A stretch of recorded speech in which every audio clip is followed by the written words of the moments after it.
স্বাগতম জনাই আজি আকৌ এটা নতুন ৰেচিপি আপোনালোকলৈ লৈ আহিছোঁ। আজি মই আপোনালোকক দেখুৱাইছোঁ অত্যন্ত সহজ আৰু ৰুচিকৰ এছামিছ ষ্টাইল বেঙেনা ফ্ৰাই। প্ৰথমতে মই বেঙেনাকেইটা ভালকৈ ধুই লৈছোঁ আৰু মচি লৈছোঁ পানীবোৰ। এতিয়া মই বেঙেনাটো তেনেকৈ ঠানিডাল ছিঙি লৈ এনেকৈ এই কাঠটো দিছোঁ। এই কাঠটো দিলে কি হয় জানেনে, ভিতৰত ধুনীয়াকৈ মছলাবোৰ সোমাই যাব আৰু নিমখ হালধি এইবোৰ সোমাব। চাবচোন মই অলপ অইন ধৰণে বনাম। মই এনেদৰে গোটেই গাটো মই কাট কৰি লৈছোঁ। তিনিটা বেঙেনাকেইটা একদম টেষ্টি বেঙেনা হয়, মোৰ ঘৰৰে বেঙেনা হয়। চাবচোন এনেকৈ যদি ভজা নাই ভাজি চাবচোন, সঁচাকৈ বৰ টেষ্টি লাগে। গোটেই তিনিওটা বেঙেনা এনেদৰে কাটি লৈছোঁ। মোৰ বন্ধু বান্ধৱীসকল, ভিডিঅ'টো ভাল লাগিলে লাইক এটা নিশ্চয় কৰিব, কাৰণ আপোনাৰ লাইকে মোৰ অনুপ্ৰেৰণা বহুত গুণে বৃদ্ধি কৰে। কমেণ্ট কৰি জনাব ভিডিঅ'টো কেনেকুৱা লাগিছে আৰু আপোনালোকৰ ঘৰত এনেদৰে বেঙেনা ফ্ৰাই কৰেনে। আপোনাৰ মতামত মোৰ বাবে বহুত মূল্যৱান। শ্বেয়াৰ কৰিলে আপোনাৰ বন্ধুবৰ্গও এই ৰেচিপিটো চাবলৈ পাব আৰু ট্ৰাই কৰিব পাৰিব আৰু অসমীয়া পৰম্পৰাগত ৰন্ধনশৈলীত আগবঢ়াই নিব পাৰিব। আৰু নতুন নতুন ৰেচিপি চাবলৈ, মোৰ ট্ৰেডিশ্যনেল ৰেচিপি চাবলৈ মোৰ চেনেলটো ছাবস্ক্ৰাইব কৰি ল'ব। এই চাওক মই এনেদৰে কাটি লৈছোঁ গোটেই বেঙেনাবোৰ টুকুৰাকেইটা। চাবচোন যদি বনোৱা নাই এনেদৰে বনাই চাব, কি যে মজা লাগে নহয় খাবলৈ। চাওক গোটেইখিনি বেঙেনা মই এনেদৰে গাটো কাট মাৰি লৈছোঁ। তলফালে গোটেই সেইটো কাটি দিয়া নাই, এনেদৰে কাট কৰি লৈছোঁ। এতিয়া মই এইখিনি অলপ পানীত ডুবাই ল'ম, তাতে অলপ নিমখ দিম। তেতিয়া বেঙেনাৰ পৰা এটা খাৰ ওলাই যায় আৰু বেঙেনা কেইপিচ ক'লা পৰে, তেনেকুৱা নপৰিব যদি নিমখটো দিয়া যায়। এনেদৰে মই ধুনীয়াকৈ অলপ সময় তিয়াই থৈ এইটো মই পানীটো নিগৰাই মই ভালকৈ চেকি লৈছোঁ। আৰু এতিয়া ইয়াতে মই জোখ অনুযায়ী নিমখ আৰু হালধিটো সানি দিছোঁ।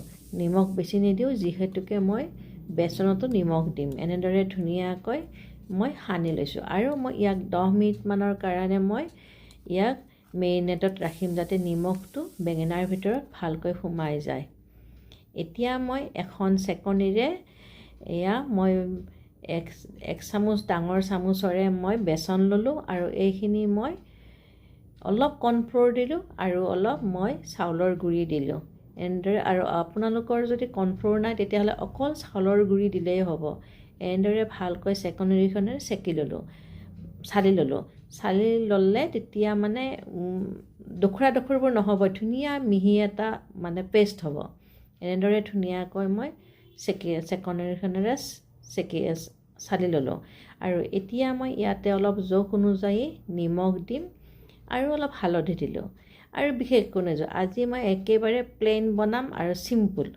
এনেদৰে ভালকৈ গুলি ল'লোঁ। আৰু মনত ৰাখিব, এইখিনি গোটা হ'ব নালাগে, জাষ্ট মই এটা অকণমান তৰপ এটা দিম। এনেদৰে সেইকাৰণেই কৈছোঁ যে অলপ ইউনিক হ'ব মোৰ ভিডিঅ'টো। চাবচোন অকণমান পাতলকৈ গুলিম। তেতিয়া কি হয় জানে, বেছি তেল নালাগে আৰু খাবলৈ এটা যে মচমচীয়া হয় একেবাৰে। ইমান খাই ভাল লাগে না, আপোনালোকে কি ক'ম, একেবাৰে মচমচীয়া হয়। এনেদৰে মই এতিয়া এই পেষ্টটোত এই বেঙেনা কেইপিচ এনেকৈ ভৰাই লৈছোঁ। এই যে কাট মাৰি লৈছিলোঁ যে মাজেৰে, ইয়াৰ ভিতৰত ধুনীয়াকৈ এই পেষ্টটো সোমাই যাব, সেইকাৰণে পাতলকৈ পেষ্ট লৈছোঁ। এনেদৰে মই ধুনীয়াকৈ গোটেই হেৰিটোৰ ভিতৰত বেঙেনা কেইপিচৰ ভিতৰত এনেদৰে মই অলপ সময় ৰাখি দিলোঁ। আৰু এতিয়া মই কেৰাহী এটা বহাই দিছোঁ, তেল গৰম হৈছে, এয়া মিঠাতেল দিছোঁ আৰু ইয়াতে মই এপিচকৈ বহুৱাই দিম। চাওক দেখিছেনে, একেবাৰে পাতল হয়। যেনেকৈ বেঙেনাত বেচনত ডুবাই ভাজে, মই তেনেদৰে ডুবাই ভজা নাই। আৰু অলপ সময়ৰ কাৰণে ইয়াক মই ঢাকনখন বন্ধ কৰি হ'ব দিছোঁ। পিঠি হ'ল, এতিয়া মই অইন পিঠি এই পিঠিও মই হ'ব দিম। একেবাৰে অলপ সময়ৰ ভিতৰত হয়। আৰু দেখিছেনে পানী চানী নুঠে। আৰু নহ'লে অইনকৈ এনে ভাজিলে কিমান পানী উঠিল হয়, এইটোত পানী নুঠে, সেইকাৰণে খাবলৈ বৰ টেষ্টি হয়। আপোনালোকে বনাই যদি পোৱা নাই তেতিয়াহ'লে বনাই চাব।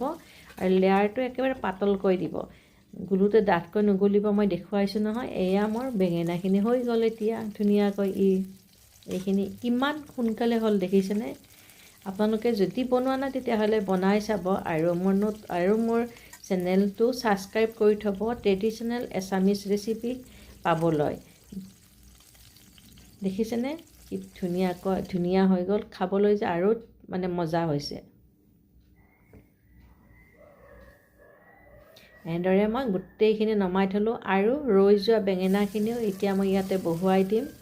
মুঠতে 10 মিনিটৰ ভিতৰত ভজা হৈ যায়, বেছি সময় নালাগে। আপোনালোকে ভাতৰ কাঁহী বাঢ়ি লৈও ইয়াক ধুনীয়াকৈ ভাজি ল'ব পাৰে। প্ৰিপাৰেশ্যনখিনি আগতে কৰি থ'ব। এতিয়া ইয়াক মই অকণমান সময় ঢাকনখন বন্ধ কৰি 2 মিনিটমানৰ কাৰণে হ'ব দিম। আৰু মন ৰাখিব, গোটেই প্ৰচেছটো আপোনালোকে ল' টু মিডিয়াম ফ্লেমত কৰিব। মই গোটেই প্ৰচেছটো ল' টু মিডিয়াম ফ্লেমত কৰিছোঁ। এইখিনি এই ফলৰ ভজা হ'ল। এতিয়া মই ওলোটাই দিছোঁ যাতে ই পিঠি হয়। মোৰ চেনেলটো ছাবস্ক্ৰাইব এতিয়ালৈ যদি কৰা নাই কৰি ল'ব আৰু বেল আইকনটো প্ৰেছ কৰিবলৈ নেপাহৰিব, যাতে নতুন নতুন ভিডিঅ' ৰেচিপিৰ ভিডিঅ' দিলে, আপলোড কৰিলে প্ৰথমতে আপোনালোকে পায়।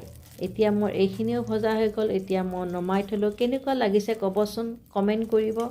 আপোনালোকৰ কমেণ্টলৈ মই বৰ আশাৰে বাট চাই ৰ'ম। আজিলৈ সামৰিছোঁ। আকৌ এটা নতুন ৰেচিপিৰ ভিডিঅ'ৰ সৈতে আপোনালোকৰ পুনৰ দেখা পোৱাৰ প্ৰতিশ্ৰুতিৰে। কমেণ্ট কৰিব নেপাহৰিব। একেবাৰে শেষলৈ চোৱাৰ বাবে মোৰ পৰা অশেষ ধন্যবাদ।